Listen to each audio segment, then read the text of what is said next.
Bonjour à toutes et tous, je suis Hervé du blog Boucher Double et je vous souhaite la bienvenue dans cette vidéo dans laquelle nous allons voir en quoi l'alimentation alcaline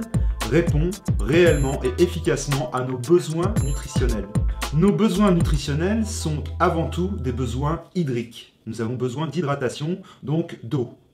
Et pour avoir une eau qui soit sympa pour l'organisme, il faut respecter certaines règles. Il nous faut aussi des bons gras, des bonnes graisses alimentaires,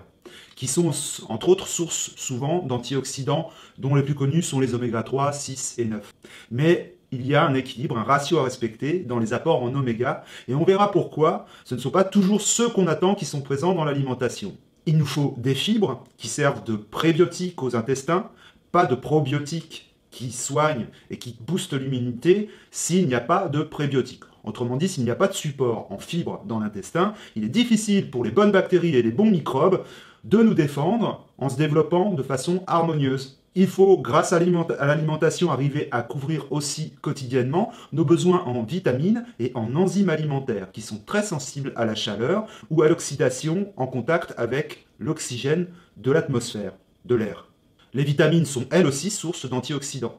Il nous faut aussi des apports en probiotiques, ou du moins une alimentation qui puisse, après transformation par l'organisme, nous en fournir suffisamment. C'est bon pour notre immunité. Et surtout, le plus important, nous allons faire attention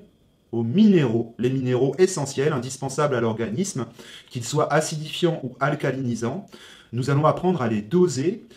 pour répondre à nos réels besoins nutritionnels, car actuellement, lorsqu'on a une alimentation ou des habitudes alimentaires plutôt traditionnelles, modernes, occidentales et françaises, on a plutôt un excès d'aliments acidifiants, donc de minéraux acidifiants dans notre alimentation, plutôt que de minéraux alcalinisants ou basifiants dans notre alimentation. Car l'alimentation alcaline telle que je la défends et que j'ai appris à mettre en place dans mon quotidien au cours des 6 dernières années, répond totalement et couvre totalement ses besoins sans aucun risque de carence. Vos besoins nutritionnels seront entièrement couverts. De plus, je vous propose une alimentation naturelle qui va vous permettre d'avoir, avec des aliments sains, locaux, donc frais et gorgés de micro et de macronutriments, les apports suffisants sans avoir besoin d'aller vers des compléments ou des suppléments alimentaires.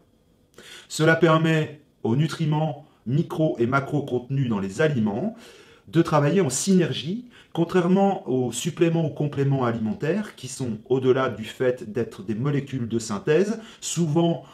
composées de 1 ou 2, voire 3 ou 4 molécules, mais qui ne travaillent pas en synergie dans l'organisme une fois absorbées, ce qui leur donne une biodisponibilité, c'est-à-dire une capacité d'assimilation par l'organisme beaucoup moindre pour un coût qui est souvent très onéreux. Je ne dis pas que ces suppléments et compléments ne peuvent pas être pertinents à des moments de la vie dans lesquels on a des pathologies qui nous empêchent justement de manger tel ou tel aliment, mais tout prouve, y compris la littérature disponible scientifique à ce sujet, que la biodisponibilité des molécules de synthèse de certains suppléments et compléments alimentaires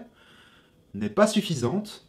n'est pas assez efficace et ne travaille pas en synergie avec l'organisme. Donc manger alcalin va consister aussi à manger en pleine conscience, et manger en pleine conscience aussi des effets bénéfiques ou délétères de ce que l'on entre dans l'organisme et de la façon dont il se transforme par la digestion, puis sont assimilés par cet organisme. Il y aura aussi la connaissance des proportions entre aliments sources de minéraux alcalinisants et sources de minéraux acidifiants à respecter. Quelle proportion dans l'assiette au quotidien entre ces deux types d'aliments ? Quelles proportions sont efficaces en termes de prévention de santé globale et pour soutenir aussi le fonctionnement de notre équilibre acido-basique? L'alimentation alcaline se fait en ayant aussi conscience de l'importance de soutenir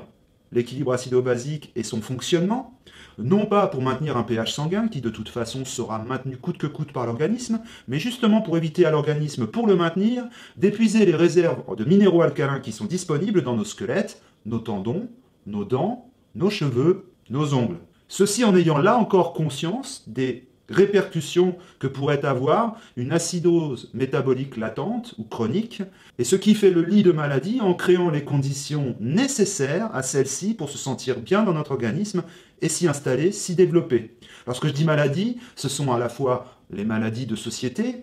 mais ce sont aussi les maladies qui sont liées à des micro-inflammations qui sont quasi indécelables au niveau médical, qui sont là, latentes justement, et en attente d'affaiblissement du système immunitaire, affaiblissent aussi le fonctionnement de nos organes et de nos cellules, qui au final ne sont plus en pleine capacité de se défendre contre l'agression extérieure ou intérieure, c'est-à-dire exogène ou endogène. Bien sûr, l'alimentation alcaline se soucie aussi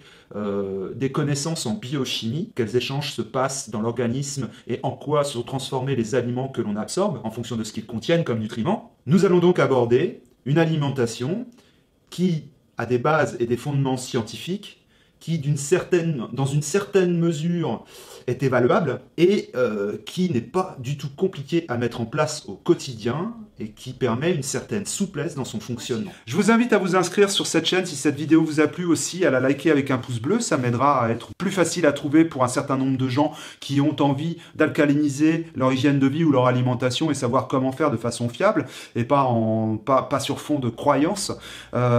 C'est important parce que moi-même quand j'ai commencé il y a 7 ans, eh bien j'ai cherché à démêler le vrai du faux, les bonnes infos des mauvaises, parce qu'il y a tout et n'importe quoi, on lit tout et son contraire en 5 minutes, que ce soit sur internet ou dans la littérature disponible, et moi je peux vous dire que j'ai mis du temps et de l'énergie pour arriver à démêler le vrai du faux, et maintenant je partage ça maintenant sur le blog, sur Bouchée Double, donc vous pouvez aussi, je vous invite à aller voir, vous inscrire sur le blog Bouchée Double, en vous inscrivant sur cette chaîne vous serez prévenu des prochaines vidéos, en allant vous inscrire sur le blog vous pourrez télécharger gratuitement mon guide 5 jours de menu alcalin pour optimiser votre vitalité,